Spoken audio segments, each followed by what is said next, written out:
Hey friends, I'm at Abilene State Park again.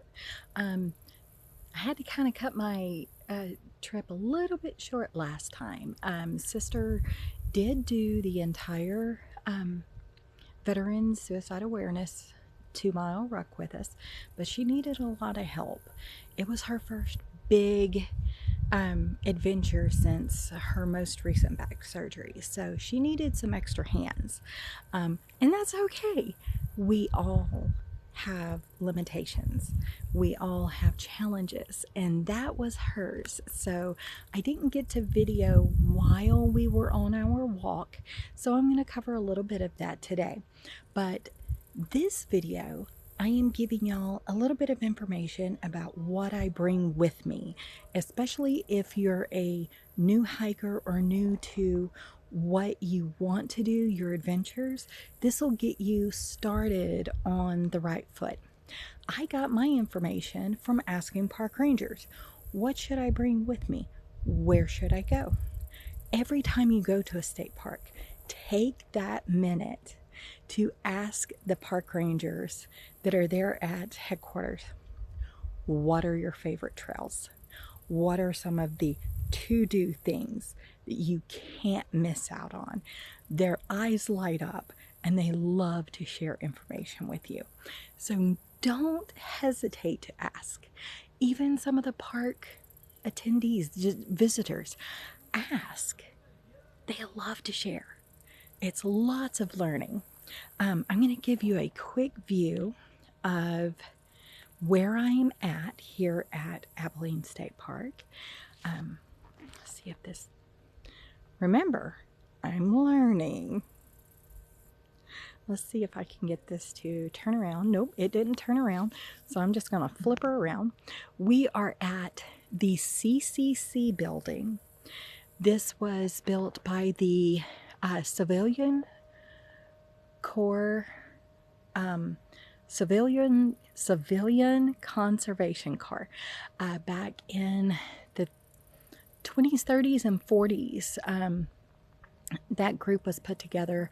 They built so many structures and helped to build all of the state parks that we get to see today. Or, well, not all of them, but a lot of them. So this is the CCC building.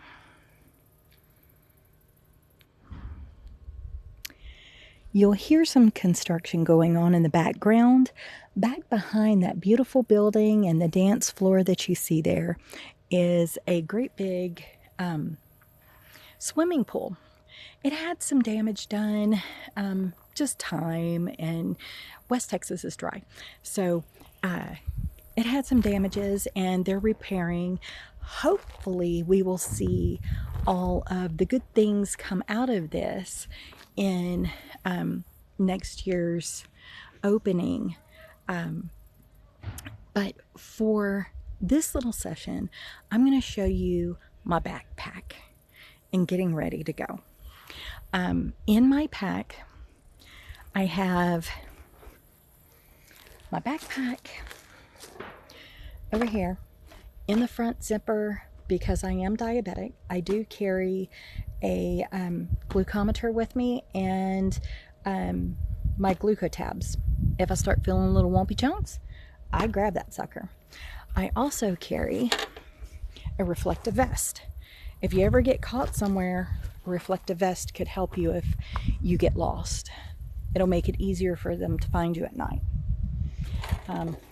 Always carry some Neosporin and a couple of Band-Aids. You never know when you're going to need it. And on that note of you never know when you're going to need it, don't laugh, y'all. I am 52 years old. I have time and knowledge and wisdom on my side. Toilet paper, because nosebleeds, emergencies, you just never know.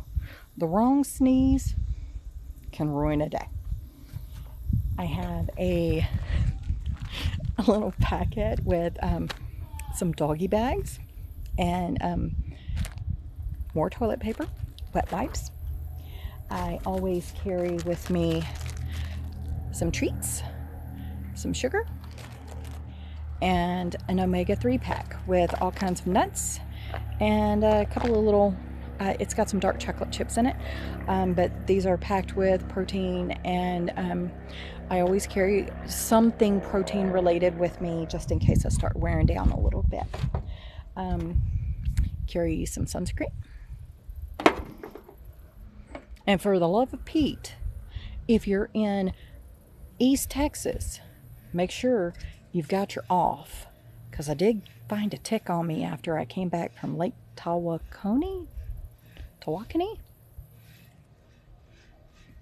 We'll get back to the pronunciation of that one later. And of all things, I carry an air horn.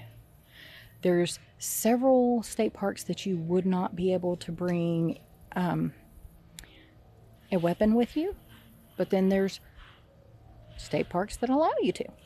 I carry an air horn with me, and it's always in my side pocket whenever I'm hiking alone.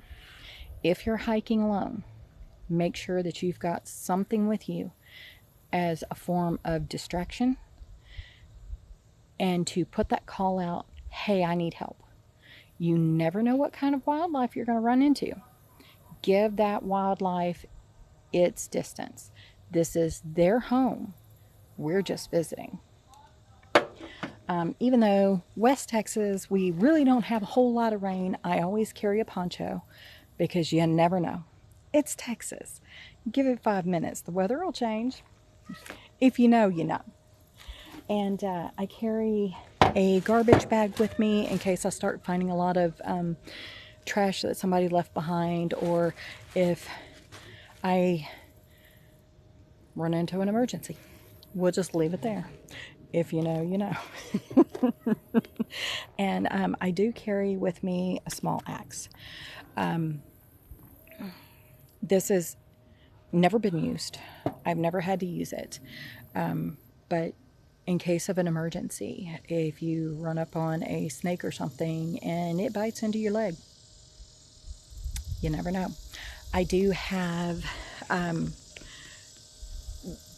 the more hikes I got in and the more wildlife that I was seeing and the weather changing, going from starting my hikes in the winter into summer and spring, I did get some snake-proof guards for my feet and ankles, and I carry those with me as well. Bring you a hat. Always bring a hat. If you can see, let me pull in a little bit closer. You see this little red butterfly pattern that I've got going on my face. I have lupus, and instead of attacking my organs like most lupus people have, mine has actually attacked my joints.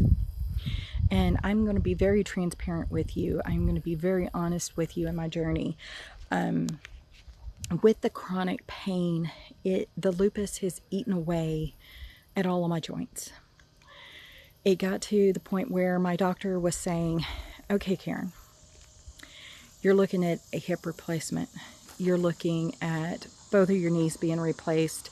You're looking at back surgery, neck surgery, shoulder surgery. You got a lot going on. And you're just worn. Your joints are gone.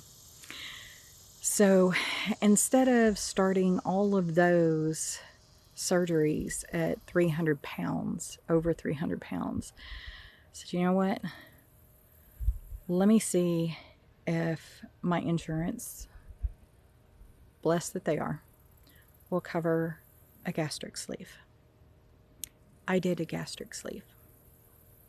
Yeah, I did. Honesty, transparency, y'all. I did lose about 40 pounds walking, just regular walking. My journey started at a quarter of a mile. That was the most that I could do. Just right in my neighborhood. Just down the block and back. I slowly got up to the little half mile. And then I made that trip to Paladuro and just fell in love with hiking.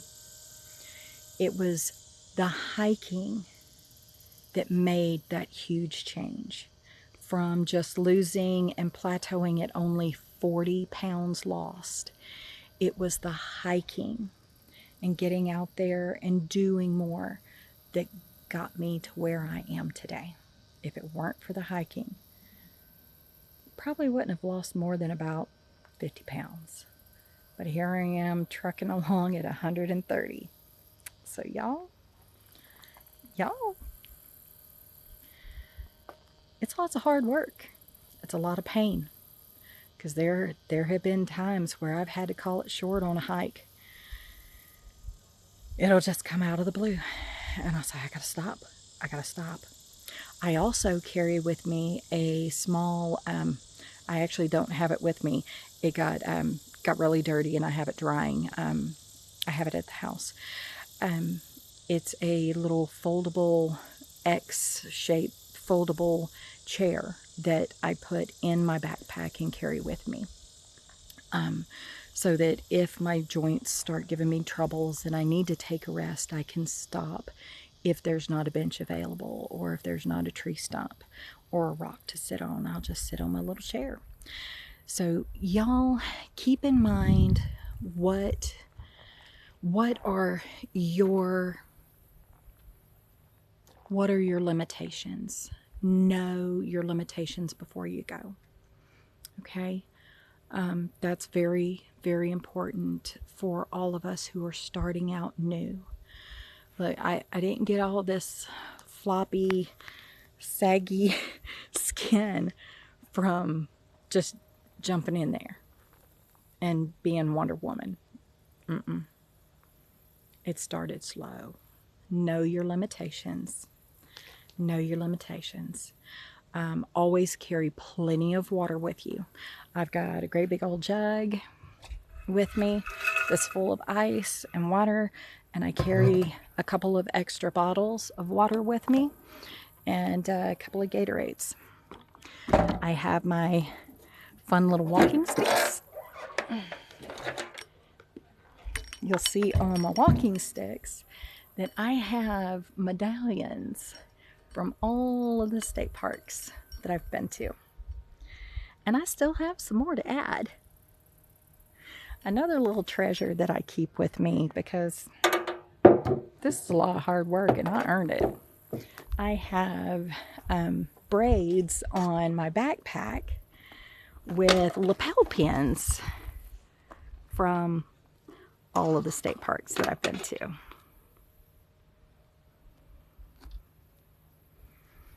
That's just a little extra jingle to kind of get the wildlife scattered away and letting them know, hey, I'm here in your territory. I won't be here very long. Give me a minute and you can get right back to it. Share this land with the wildlife. Here in Abilene State Park, you're going to see a lot. There are deer everywhere, birds. Just sitting and listening to the birds and the cicadas is great. You're going to see skunks. You're going to see random, probably coyote. You're going to see fox, squirrels, armadillos. Actually, looking over towards the water tower, there's some black vultures. So you're going to see all kinds of wildlife on your trip. Enjoy it. And I'll have another video out for you in just a little bit. And it's going to be of learning maps. Okay? And I will see y'all soon.